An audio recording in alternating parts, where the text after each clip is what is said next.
आप देख रहे हो सच्ची घटनाएं। मेरा नाम मनीष है और मैं जयपुर का रहने वाला हूँ। मैं चॉकलेट बेचने वाली कंपनी एजेंसी के लिए सेल्स एजेंट के तौर पर काम करता हूँ। दिन भर में मुझे 30 से 50 किलोमीटर ट्रैवल करना पड़ता था और अलग अलग लोगों से मिलकर हमारी प्रोडक्ट के ऑर्डर लेने होते थे और माल पहुंचाना होता था। कभी कभी एजेंसी का मालिक मुझे बाइक देता और कभी कभी रिक्शे का भाड़ा दे देता था। 3 महीने पहले एक ऐसे भयानक भूत से मेरा सामना हुआ कि तब से मेरे खौफ और डर के मारे बिस्तर पकड़ लिया है। हुआ यह था कि रोज़ की तरह सुबह मैं पेन और कैलकुलेटर और ग्राहकों की लिस्ट लेकर बस स्टैंड पर ऑटो रिक्शा का इंतज़ार करने लगा। तभी एक पुराना ऑटो रिक्शा मेरे पास आकर रुका। मैंने देखा इसके अंदर सफ़ेद कपड़ों वाला, घुंघराले लंबों बालों वाला, काला सा अधेड़ उम्र का एक इंसान बैठा था। रिक्शे वाले ने मुझसे पूछा कि कहाँ जाना है। मैंने उसे कहा कि 4 घंटे का काम है और 10 से 15 जगह जहाँ रुकना होगा। वह बोला ठीक है, बैठ जाओ। मैं बैठ गया तो वह कुछ अजीब सा महसूस हो रहा था, जैसे कोई मुझे रोक रहा है उसके साथ जाने से। उसने ऑटो रिक्शा चलाना शुरू किया और ऑडियो टेप बजाने लगा।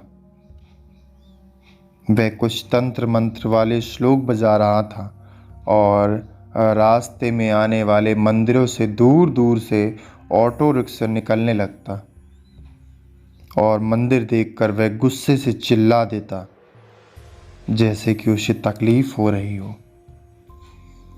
ये सब देखकर मुझे पक्का यकीन हो गया कि यह ऑटो वाला आदमी कुछ गड़बड़ है। या तो ये पागल है या फिर इसके अंदर भूत प्रेत का वास है। मैंने फौरन उस ऑटो रिक्शा को रोकने को कहा, क्योंकि अब मुझे उसके साथ डर लग रहा था।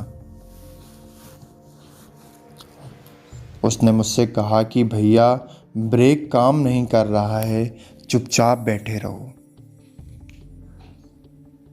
मैं चालू रिक्शा में चिल्लाने लगा और वह इंसान पागलों की तरह जोर से हंसने लगा और फिर वह पूरी तरीके से अपनी मुंडी 180 डिग्री घुमाकर मेरी ओर देखने लगा और बोला, चिल्लाओगे? मैं तो तुम्हें अपनी दुनिया में लेकर जाऊंगा। यह सुनकर मैं सुन्न पड़ गया। मेरी जुबान हलक के नीचे उतर गई। अब मैं उस रहस्यमयी व्यक्ति के हवाले था। वह मुझे कुछ घंटों तक सुनसान रास्तों पर ऑटो रिक्शा घुमाता रहा और अचानक ऑटो रिक्शा देखकर मेरी ओर घूमा और बोला कि तुम जैसे ठंडे खून वाले इंसान का मैं क्या करूं? तुम मेरे किसी काम के नहीं। उतर के भाग जा मेरे ऑटो रिक्शा से, वरना मैं तुझे यहीं निगल जाऊंगा। मैं उस ऑटो रिक्शा से भाग जाना चाहता था, पर मेरे पैर जम गए थे और मेरी सांसें थम गई थीं।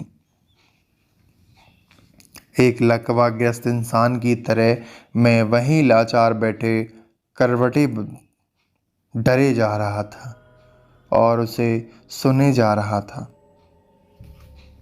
उसने फिर गुस्से में चिल्लाते हुए कहा, अंगूठियों से भरा हुआ पंजा मेरे सिर पर दे मारा और मैं किसी गेंद की तरह उछलकर रोड पर गिर गया और बेहोश हो गया। जब मेरी आँख खुली तो मैं वहीं उसी ऑटो के रिक्शा के पास फुटपाथ पर पड़ा था। अपनी घड़ी देखी तो दोपहर के 12 बज चुके थे और बस स्टैंड पर खड़े लोग नफरत और धिक्कार भरी नज़र से मेरी ओर देखे जा रहे थे, जैसे मैं कोई शराबी हूँ और दारू पीकर रोड पर गिरा हूँ। मुझ में उठने की शक्ति भी नहीं थी। मैंने लेटे लेटे अपने दोस्त को फ़ोन करके मदद के लिए बुलाया।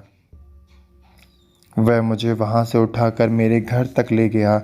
आज भी डर के साए में हूँ और एक ही डर सताता रहता है, कहीं उस ऑटो वाले रिक्शा से भूत से मेरा सामना फिर हो गया तो मैं क्या करूँगा। मित्रों, मुझे उम्मीद है आप सभी को ये कहानी ज़रूर अच्छी लगी होगी। अगर कहानी अच्छी लगी तो वीडियो को लाइक करें, वीडियो को शेयर करें, चैनल को सब्सक्राइब करें, ताकि हर आने वाली वीडियो, हर आने वाली कहानी आप सभी तक सबसे पहले पहुँचे। Thank you so much.